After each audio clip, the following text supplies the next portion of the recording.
Good morning and good afternoon. Welcome to the Cypher webinar on preparation and readiness, how to proactively manage patent risk. I'm Nigel Schweitzer, the CEO and one of the co-founders at Cypher. More importantly for today, I'm joined by Casper and by Stuart. Maybe you just briefly introduce yourself and the cat. Thanks, Nigel. Yeah, Cheeto. This is Cheeto. He has absolutely impeccable timing. My name's Casper Gorski. I'm pleasure to be here with you all and present as head of risk the Cypher method, how to proactively manage your patent risk. Probably pretty obvious, but I help our clients do everything from taxonomy creation, classifier building, and then also some of our more advanced solutions such as portfolio optimization. Stuart? I'm Stuart Hall. I sit with Casper within that risk solutions group that he was just describing, and I work with Cypher's tools and data to support our clients in really getting insight into some of these risk problems that we'll be talking about today. Cool. Well, to go and give the listeners some idea of the journey we're going to travel through in the next hour, I'll just briefly introduce the Cypher report. It was co-authored by Francesca Lavoie, who's also my co-host on the Cypher Vision podcast. We'll talk a little bit about that. Casper will explain the frameworks and methodology we use to understand and categorize patent risk, but the bulk of the webinar is a sort of how-to guide, how to manage NPE risk, how to manage OPCO risk. That's where the meat is. We've left lots of time for Q&A at the end, but I do encourage you to ask questions as we go along. So, to the report. I haven't tried to go and summarize what is quite a detailed report, but as I mentioned before, available for download. But here are three of the punchy key findings that I think drive Cypher to do what it does for our customers. The first one is that you all face patent risk. 81% believe that they'll face patent risk in the next 2 years.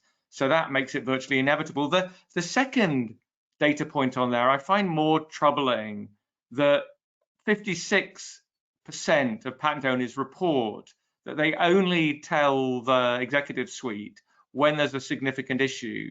So that's a theme we'll come to over and over, that patent risk seems to be managed only when there's a fire, or at least only communicated when there's a fire, as opposed to investing heavily in communicating the benefit of fire extinguishers.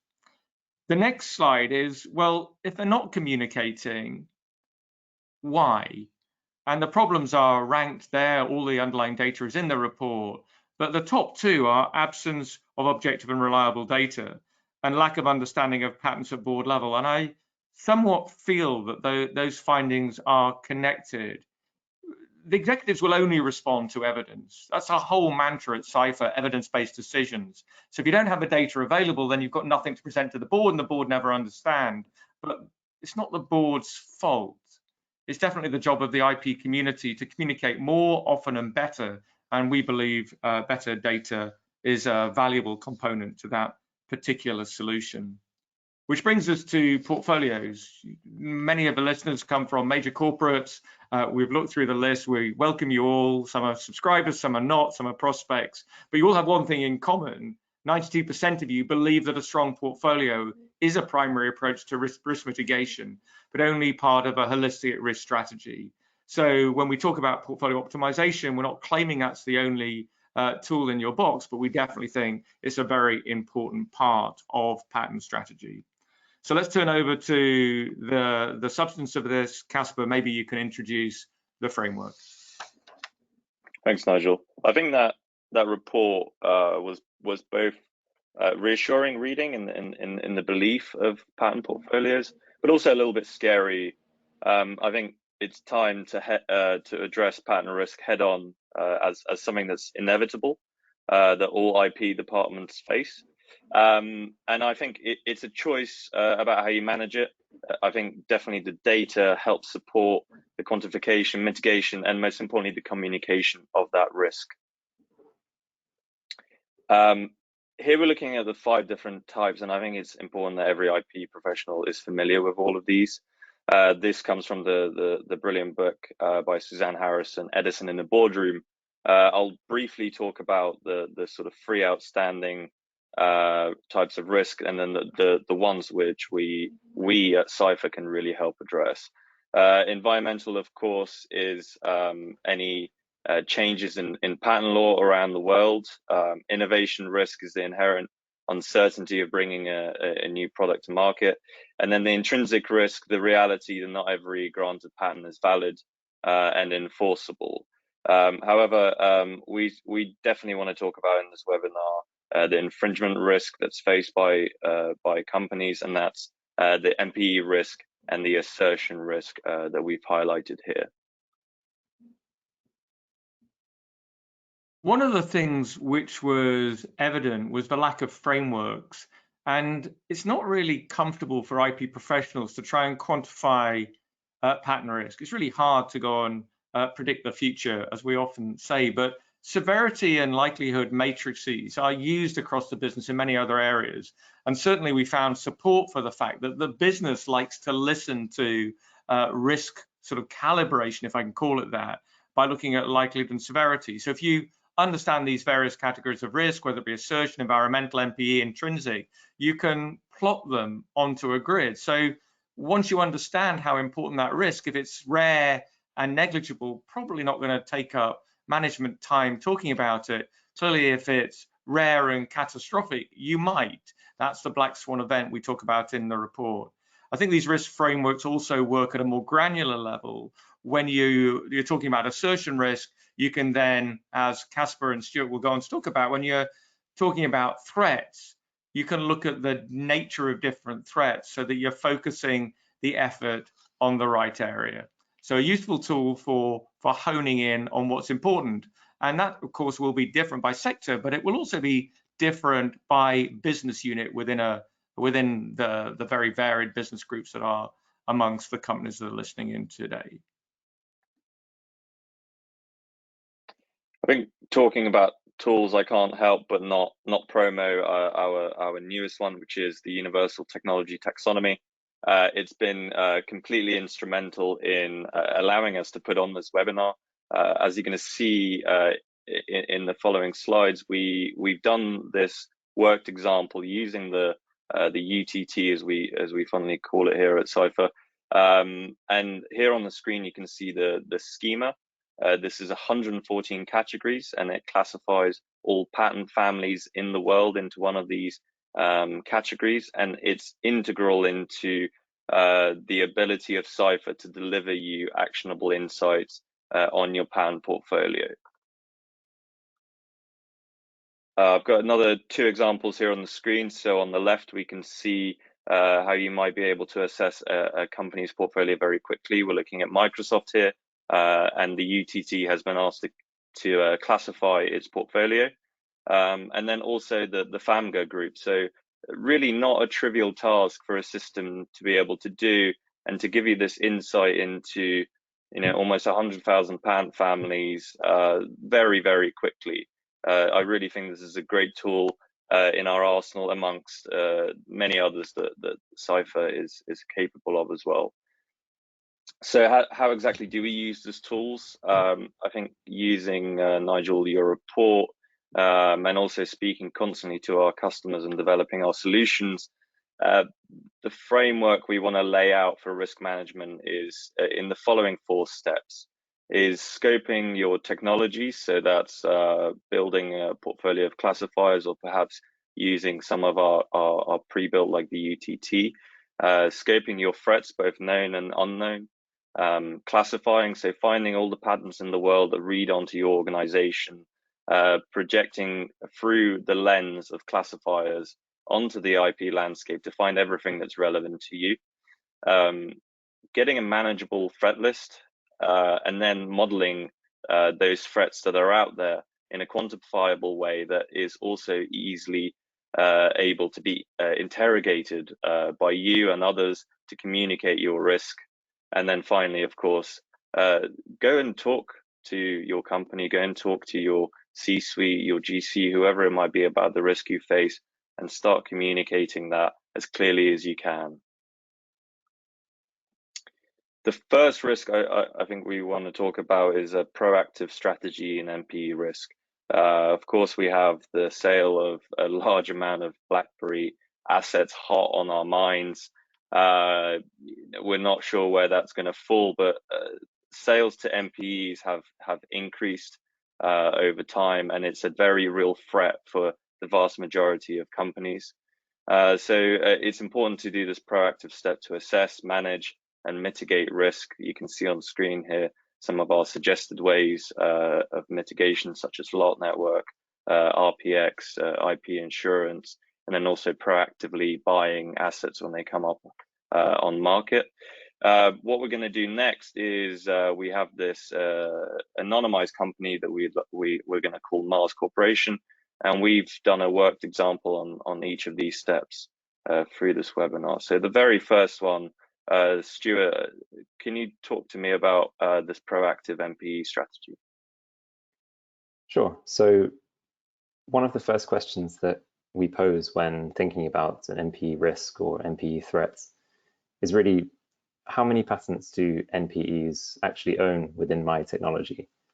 And this is a difficult question to answer without a tool like Cypher that can go and skim through all of these patents and just select the ones that are related to you. So in this example, we've taken the 9% of patent families that Cypher has selected as relevant to Mars's technologies and highlighted them here in red. And we can see that most of those patents fall within wired networks and social media. Now, this is a great piece of information to know. It gives us an indication of the amount of risk or threat that we face. But to get a better idea, we should really pull in some litigation data. So on the right here, we've selected just those NPE patents that have previously been involved in some plaintiff litigation. And again, we've highlighted those relevant technologies here in red. So the key takeaway here, looking at both charts together, is that although only 9% of NPE patents are relevant to our technology, 44% of all litigations that take place from NPEs have been in our technology spaces.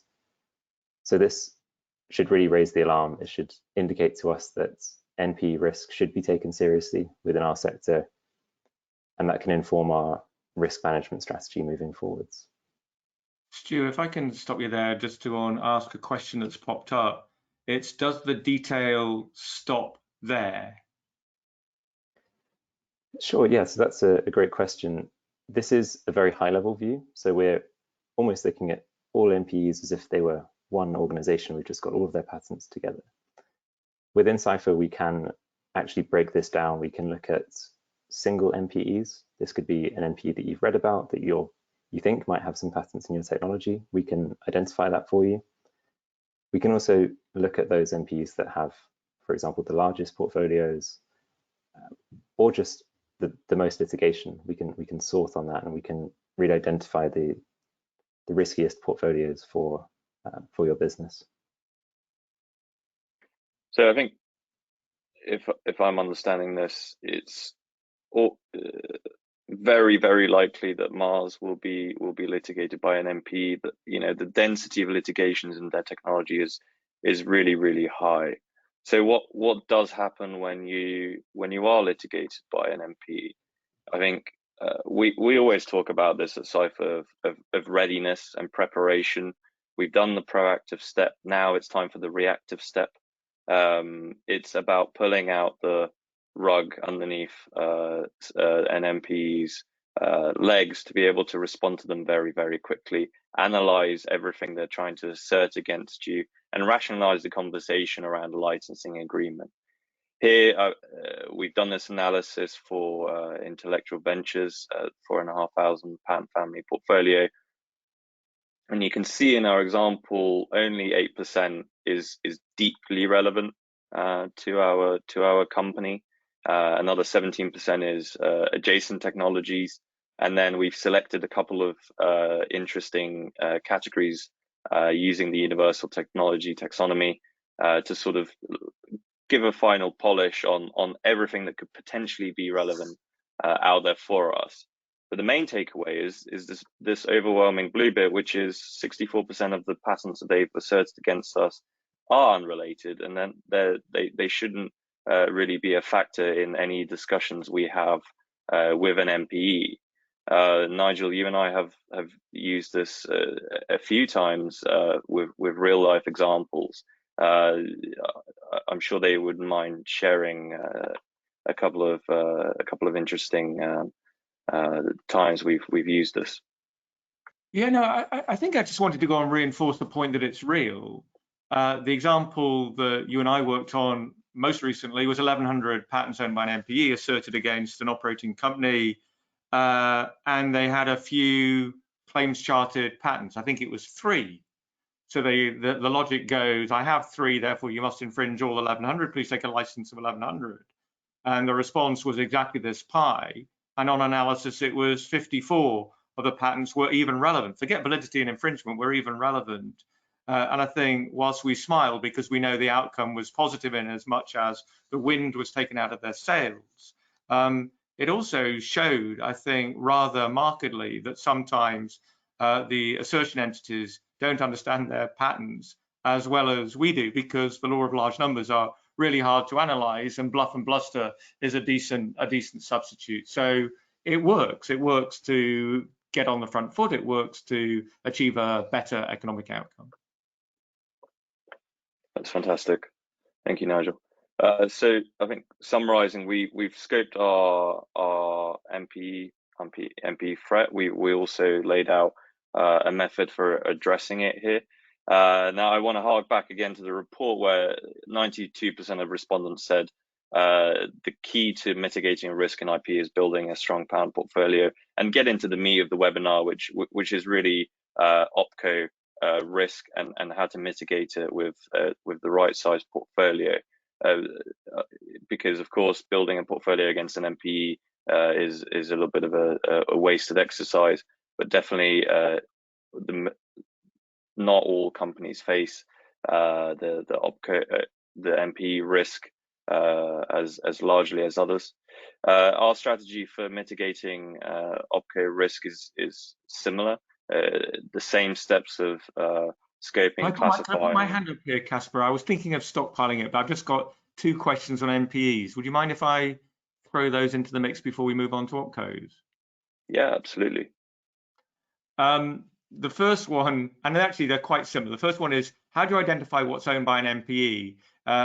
Is it Cipher or a third-party data provider? So it's mainly the former, but a bit of the latter. So we take a license of RPX NPE data, and we accept that categorization of NPEs, as many organizations around the world do. So that basically means we ingest the litigation data from another third-party organization, and then we tag it using NPE data. And obviously, as our knowledge grows, we also use additional information. But the second question, which is related to the first, is how confident are that we've covered all NPEs existing in the world? Well, that's partly a definitional point. There's a lot of discussion around our universities' NPEs, et cetera, et cetera. And again, we lean very heavily into the RPX definition. So we're confident that we track the RPX definition faithfully, but there's definitely around the edges some definitional issues. The second question is much harder, which is how do you keep track of reassignments and portfolio sales? So the answer is we do, and RPX make a living out of doing that. How confident are we? Well, there is a slight edge case, and we occasionally bump into it, whereby we don't know a company's an NPE. A new NPE is born, or a new subsidiary is born, and they buy 1, 2, or 5 assets from an operating company, because that's who's feeding the beast. And either the NPE won't record that assignment, in which case we're all in trouble, because how would we know? And they don't need to record it until they litigate it. Many don't record it, so we simply don't know about that unless there's been some press release, and often there's not. And then the second point is, if they do record it, but it's a name like Green Garden, it's not self-evident to RPX or to Cipher that Green Garden is an NPE, and they've got no known affiliation with an NPE. And of course, we don't read the share register of every single company that's ever formed in the world. So it's pretty comprehensive. I would say it's best in class. But are there errors? Well, welcome to patent analytics. There are errors and imperfections everywhere you look. Thanks, Nigel. I was just going to jump in there also and to say it's a big data problem. None of the things we're presenting here are very easy to do for a human. Machine learning and classification make it much easier. I think the adoption of becoming comfortable with a certain amount of uncertainty is really important, whether that's uncertainty in capturing all NPEs, whether that's uncertainty in your patterns being valid. I think we have to accept that and not get frozen by it and be able to do the best proactive work we can with the tools and the data that we are given. So coming back to the real good stuff of this webinar, the operating company risk. This is where your portfolio being the right size and shape can really make a difference. Classifying your technologies, mapping to third-party owners, and refining from possible sources of risk are the most important steps you can take. A step that I also advise is knowing to map the right third-party owners. There is an awful lot of companies out there that are popping in all the time. I think intimately IP departments have an understanding of who their threats are, but it's always great to take a data-led approach and validate their assumptions, whether that you have the correct threat list, whether you have the right competitors, and Cypher's tools can help you do that. So we've done this approach for our Mars Corporation here, haven't we, Stuart? Yes, so here we are looking to build that threat list that you were just talking about. What we've taken here is the landscape from the top 3 UTT classes that were relevant to Mars Corporation. This is just a way of finding the patents that are relevant to us within our technologies. We've assembled here the top 20 owners, a few more at the bottom, and this is a great starting point. It gives us an idea of the largest portfolios in our technologies. These are the portfolios that we should really be prepared against, because if they came to demand a license fee from us, for example, that would feature in a kind of in the red zone of our risk matrix. They're very large, very relevant portfolios.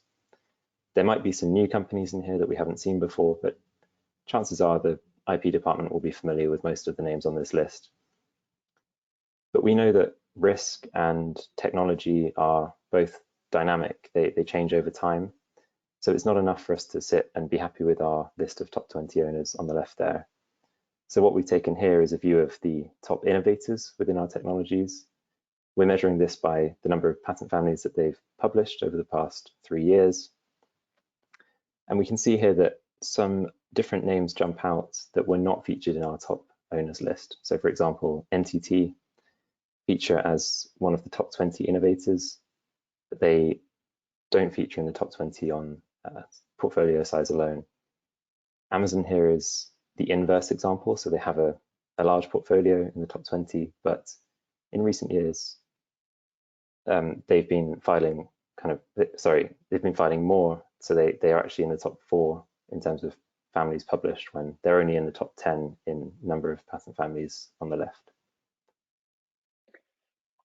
So looking at this list, there's a lot of what I would call almost existential threats. If one of these companies comes knocking at your door, Mars, with your relatively meager portfolio, it might end badly. It's going to be difficult negotiating the position, and this list stretches a lot further down than just the top 25 owners that we're presenting here.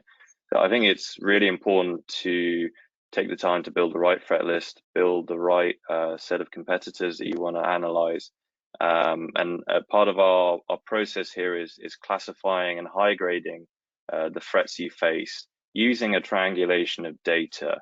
So it's really the portfolio size we've seen before, and then picking up to also propensity to litigate, so counting plaintiff litigations, and then also incorporating the fact that revenue can influence a company's IP behavior. They can go from a very defensive strategy normally, but if there is, for example, declining revenue, they will be put under pressure to monetize that portfolio, and they could switch from not being a plaintiff to actually aggressively looking to license their patent portfolio. So with this in mind, it's great to then map out all three of these data points and high grade that list into manageable tiers. Stuart, we've done this for Mars that we can see in the blue here, but you've got this threat matrix that you were describing just a little bit earlier. That's right. So this is a typical example for something that we would look at with a client when we're building this tiered threat list that we're describing. So this visualization is really pulling together those three data points. Portfolio size being represented here by the size of the bubble. On the x-axis, we have revenue growth or revenue decline over the previous 3 years. And on the y-axis, we have plaintiff litigations that they've been involved in. If we start with an extreme example here, Mercury, just on the far right of the x-axis, we can see that they've had massive revenue growth in recent years, so 110% revenue growth. They've been involved in 0 plaintiff litigations, and they have a relatively small portfolio size compared to some of the other threats on the list. This means that we can comfortably move Mercury into our watch list. So we're still going to track them in the future. The revenue growth is indicating that they're likely to grow as a threat in the future, but we'll move them into our watch list. Our tier 2 threats are all grouped around Mars or just above Mars. They have a combination of these 3 factors, but it's not until we move across into the tier 1 threats here in the red that we see a real combination of all 3 of those risk factors, with history of plaintiff litigation, so perhaps appetite for enforcing their portfolio. They've had negative or middling revenue growth in recent years, and they also have, in the case of Jupiter and Neptune, much larger portfolios than Mars. So these threats we would high grade into the tier 1 threat list, where we're going to be building our defensive strategy as best we can to neutralize or to mitigate the threat that we face from these companies. That's great, Stuart. And it's important to emphasize that this is not the only indicator that you can use, but it definitely tries to come up with a data-led approach to estimate where your threats might come from. Of course, any one of these names can one day wake up and say, you know, I want to monetize my portfolio. However, using this approach will at least make you comfortable with a probabilistic analysis of the most likely scenario to happen. I think tying in also the quantification of this risk here is important, because we can see those 2 massive planets in Jupiter and Neptune that pose a very significant risk to our Mars portfolio. How can we quantify that and become comfortable with it when it seems so huge? That's really where the optimization that Cypher deliver comes into its own. So to summarize the process so far, we've scoped our threats, we've classified the patent families, we've seen everything that reads onto our portfolio through the classification lens that Cypher provides.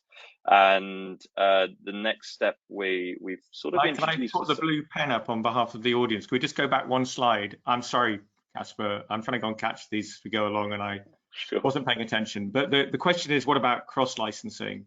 So I think, Casper, you were pretty clear there that this propensity to litigate is super useful, but it's not the only way you can go and look at propensity to litigate. Clearly, if Mars had a cross-license, a non-assert agreement with Jupiter, then it's, well, however badly it's doing, it's not a threat. And there's a lot of other weighting factors. There are some very well-known companies on this call today who once upon a time used to regard IBM as a threat until IBM became the ultimate holding company, where clearly holding companies don't sue their subsidiaries. So we need to recognize that these kind of threat models that Casper's talking about are dynamic. They change all the time. They need to be revisited. This is not a one static moment in time. You need to keep on reviewing it, and your threat list will change.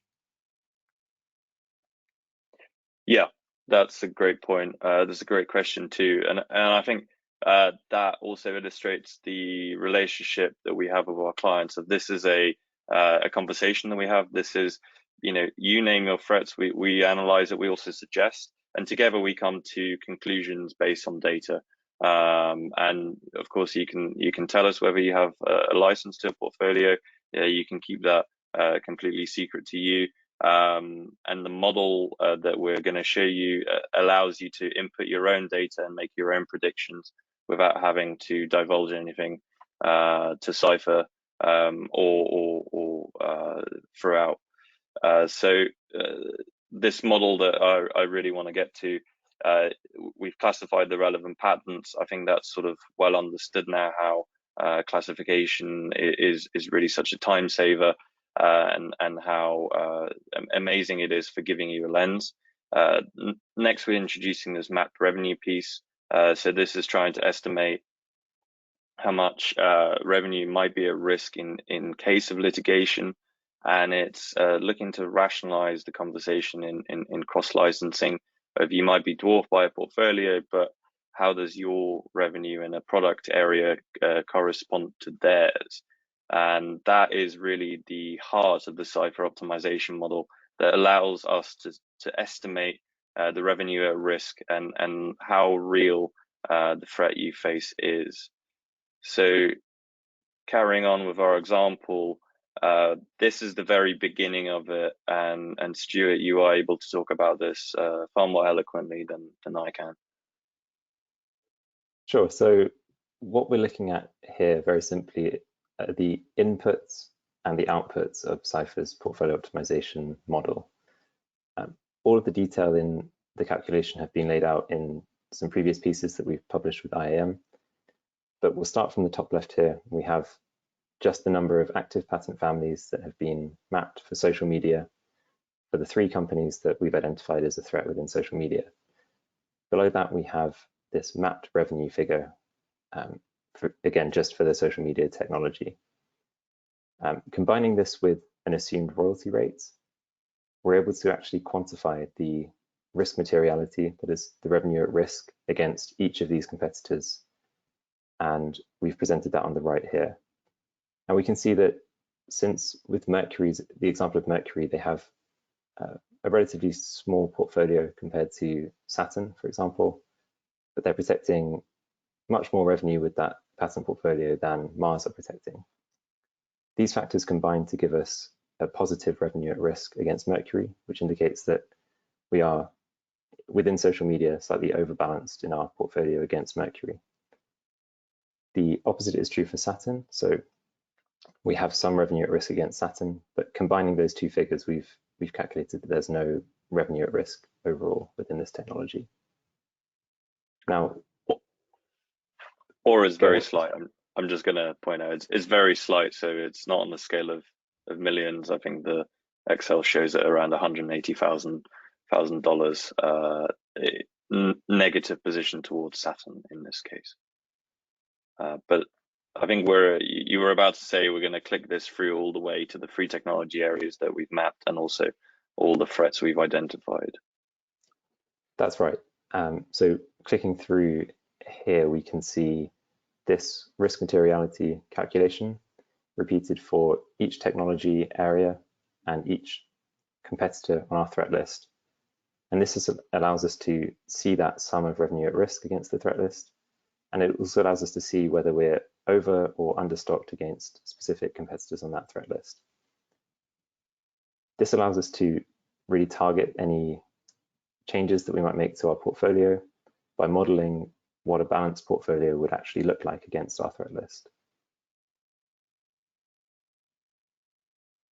So this approach, I think, is quite important because it not only balances your risk, but also identifies areas where you have opportunity either to monetize or perhaps prune. It's not all take. The aim is to build the most rounded and balanced portfolio. But I think the example we're working through here, we've addressed Mars's NPE situation. We've seen that the NPE risk is very real. we've scoped some quite existential threats in terms of operating companies that Mars can come up against, and we've quantified the risk against them to be this estimated figure of 37 million US dollars. One caveat here I want to point out is that your risk in all technologies versus a competitor is not the same. So, for example, within social media against, let's say, Venus, you might be in a positive situation, so there is no risk materiality to you. But that analysis can be done at the right level. I think this model is great because it can translate a company's IP strategy not only to the C-level, but also through to your portfolio managers, business units. You can feed them the data that they need to make the right data-led decisions within this. I think another question that it answers is really easily as well. You've done this analysis for Mars, and as a company, we're still facing $37 million of risk. What's the point of having a patent portfolio in the first place? And we can model that scenario of what would happen if Mars had 0 patents to protect all of their revenue. And you can see how those numbers change in terms of the risk materiality. Becomes significantly larger.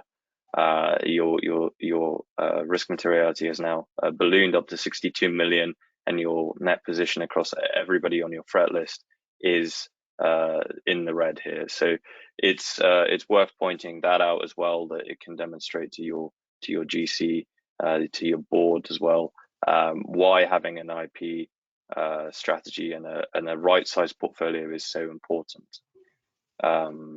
Nigel, did you have any thoughts on this? I had a blue pen from the audience, which is someone who's obviously been following our webinar series, who asks, what's the connection between this and return on investment? Okay, so shout out for Jeremiah Chan at Meta, who co-authored a paper with us, or sorry, we co-authored a paper with him last year called Calculating the ROI of Patents. And there is some overlap. I mean, we started our work, I don't know, 5-6 years ago with optimization, where we were trying to answer the foundational question, how many patents are enough? And it's morphed and developed into this risk solutions group at Cypher, which is saying that one of the benefits of a patent portfolio is risk mitigation, and we're trying to quantify it. That returning it to 0 is an ROI calculation.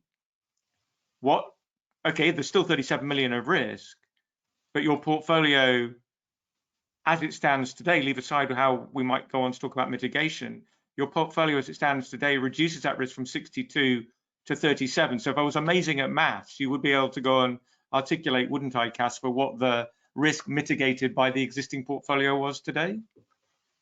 That's right. That's right. It'd be on the scale of 25 million US dollars for this particular example. And you can go and work out what the cost is, and the ROI paper basically says return on investment, whilst it might sound like a novel concept for IP professionals, only has 2 numbers in it. One is return, and the other is investment. And return is another word for the benefit. So the benefit is the amount of risk which is mitigated, and the investment, of course, is the cost of building the portfolio. We might get on to talk about patent acquisition plus the cost of patent acquisition. Yeah. And I think it's important to emphasize we need to carry on to that 4th step. Doing all this and sitting on this information, I think is not the right approach. The final step really should be communication of this risk. I think the optimization that we've performed here, the modeling of optimization we've performed here, because we haven't optimized our portfolio yet, is really important to communicate. And I think the tools that Cypher can provide are great at allowing you to do that and have the reach throughout the company to explain something with real terms, with real numbers, and not an abstract idea of we might face some patent risk somewhere down the line. So coming on to this mitigating patent risk, I think this is great as well, because it allows you to sort of war game your portfolio in such a way, and then also introduces this idea of the return on investment that you'd be able to calculate. So what we've done here is we've tweaked the Mars portfolio. We've increased across the 3 areas because we were severely underbalanced, and we've also propagated that to an increase in cost for your portfolio. Of course, we can't discount that patents cost money, whether that's filing them, upkeeping them, buying them, etc. But this waterfall chart communicates this really clearly. We're going to ask for an increase in $3.1 million, and we're predicting to reduce our risk by $14.3 million. Nigel, you've been in a hell of a lot more boardrooms than I have. This is something that a board can understand. This is tangible to them. Numbers are great, and there's action here that they can take, right? Sorry, on mute, my own mistake. I mean, yes, it's clear. I mean, I think it's moving it to numbers rather than hand waving. There's quite a lot of patent strategy that is, or at least has been, managed by gut feel and experience. And I'm not diminishing either of those things, but these are numbers. I don't think when you say the word predicting, you're modeling. You're saying the impact of putting those 3.1 million, you're not just saying 3.1 million of patents, you're actually putting them in areas which on the model diminishes the risk. And probably a good time to read out what is quite a long question in the chat. So I'll try and summarize, and if I don't, the person who asked the question can call me out. But it says, a portfolio with a lot of revenue, dependent on a few families, is riskier than a portfolio with revenue distributed across more families, ? And of course, that's the point. The portfolio optimization paper we published in, I'm getting old now, but I think it was around about 2017, said the foundational calculation, which is endorsed by recent court judgments, then and following, is that risk is P times R, or at least your portfolio read against the revenue of somebody on your threat list, compared to the portfolio of a third party read against your revenue in that area. Now, that's a delta, and I think Stuart did a really good job of trying to bring that down to the base case of one or two companies and one technology. The reason why the economic model is required is because you could be overstocked or understocked against one company, but balanced out by the converse position. And of course, you have a lot of companies. You might well have a negative position against one company, but in the round, you're balanced out by companies where you're positive. Now, I know that has some imperfections. It means that if you are unlucky and only those companies who have a dominant position over you come after you, then you might well still be the net paying party. But we need to deal with realities. I really like these numbers that you've chosen, Casper Stuart, and these slides. You're asking for 3.1 million in order to get a return on investment and mitigate 14.3 million of risk. The only way you can get the risk to zero, well, maybe I should ask that question to you, Casper. There's people on this call who are not enjoying residual risk. Can you please recommend a strategy for eliminating risk to zero? Yeah, I mean, in an ideal world, of course, we'd have unlimited budgets, and we could go and buy all the possible patents that are out there that might read onto our portfolio and protect ourselves that way. I don't think that's a very prudent strategy in terms of the return on investment. I think you have to be comfortable with balancing your risk with also opportunity. As we've sort of alluded to, there are areas of green, and whether that's pruning or monetizing, you can seek to use that in your favor. It's not always all take. And I think it's important to be comfortable with deciding where on this risk spectrum you're happy to be. Maybe this is a perfectly fine position for Mars to be in, because the company might want to take a different strategy. I mean, another way is to simply stop making revenue, right, Nigel, and just protect yourself that way. So there's nothing for your competitors to go after. And I know all that sounds quite like jokey banter, but I do think I wanted to make the point that the boardroom isn't about risk elimination. This webinar, this solutions group is about mitigation, and businesses are about risk. And if you don't want to take risk, then don't be in business. So we're only looking to go and get the appropriate amount of investment to reduce the appropriate amount of risk. And I want to make the point here as well that this is not the maximum amount of revenue protected. This is actually the minimum amount of revenue that you protect with your portfolio, because in our worked example, we've only done this for a dozen or so companies. Of course, there's everybody else out there that your portfolio protects against. So this ROI figure here on the right, this 14 million is again the minimum amount.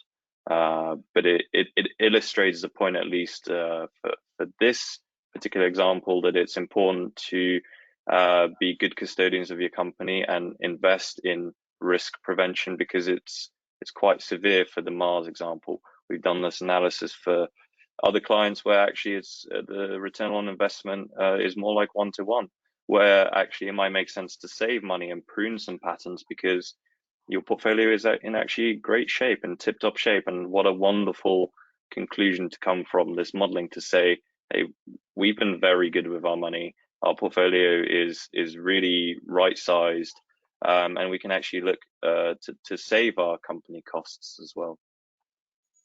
I think I want to sum up, because there is quite a lot that we've gone through, but this approach of 1, 2, 3, 4, the scope, classify, quantify, and communicate risk is I think a very approachable model, and it heavily relies on the technology taxonomy and also our desk-based research of revenue mapping that we've introduced here.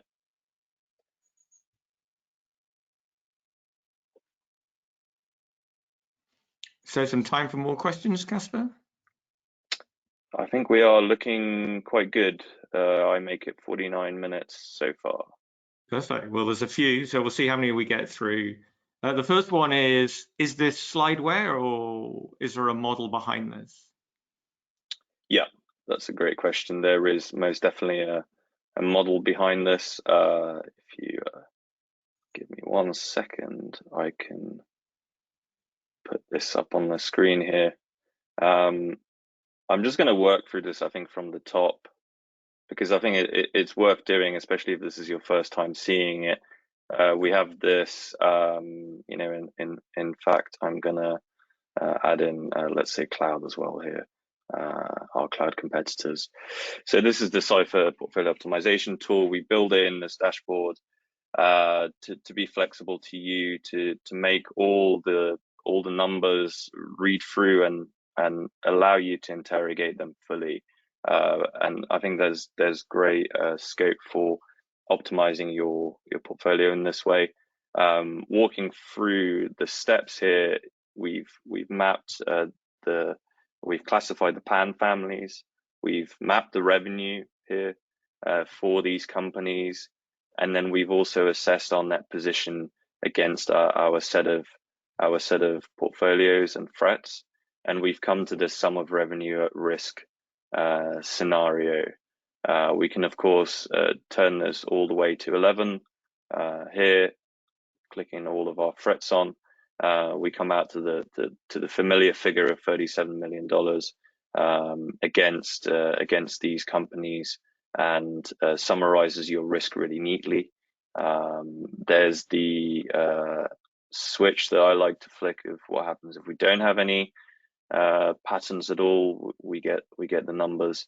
And the last one, before I stop clicking around madly, is the scenario analysis, which I think is really great, and it allows you to present your strategy quite clearly. So we might want to increase our holdings in some of these pan areas,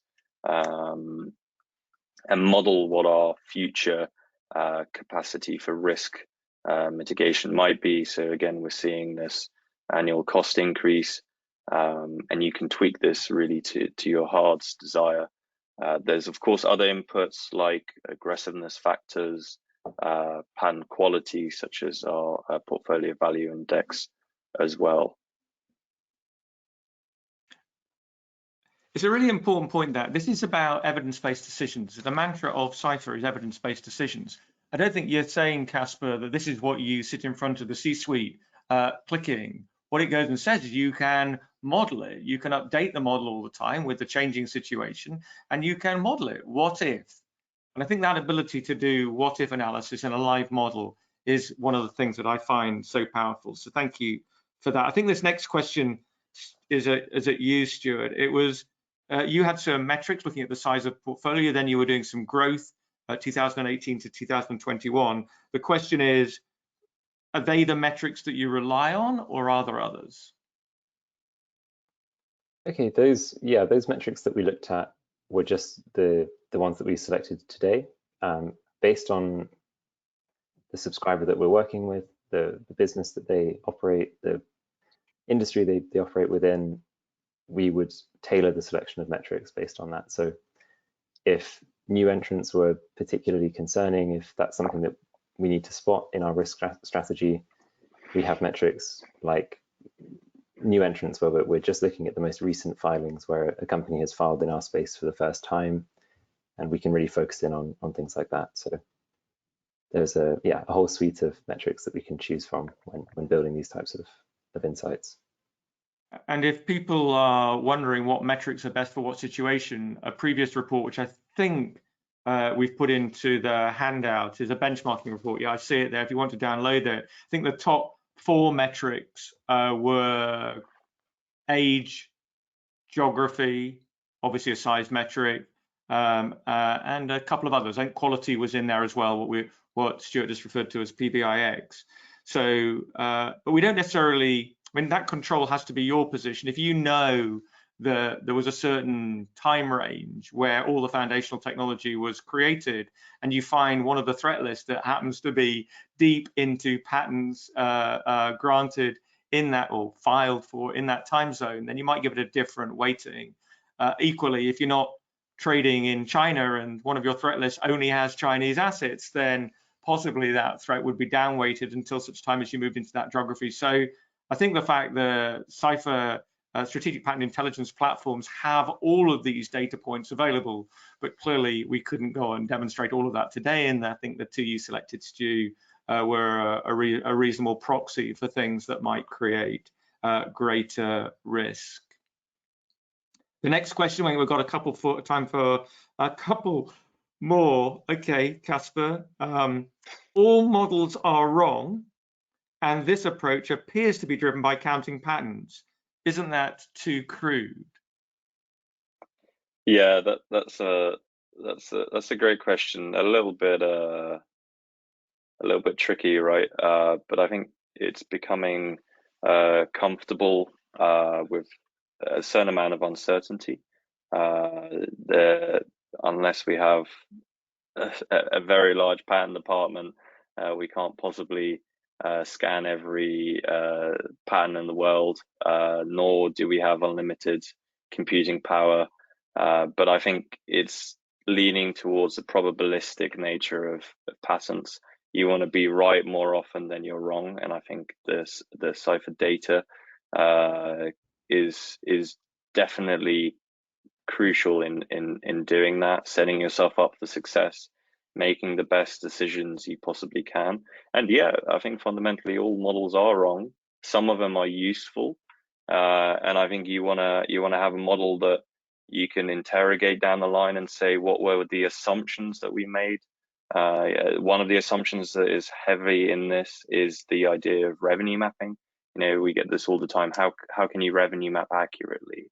I mean, so back in the day, a company would clearly lay out exactly how much revenue they made from building cars and how much of each component of that car contributed to that revenue figure. Nowadays, I think technology is so interwoven with each other that you need to be comfortable with a certain amount of tolerance, and you need to use the best possible data you have with you to make data-led decisions down the line, regardless of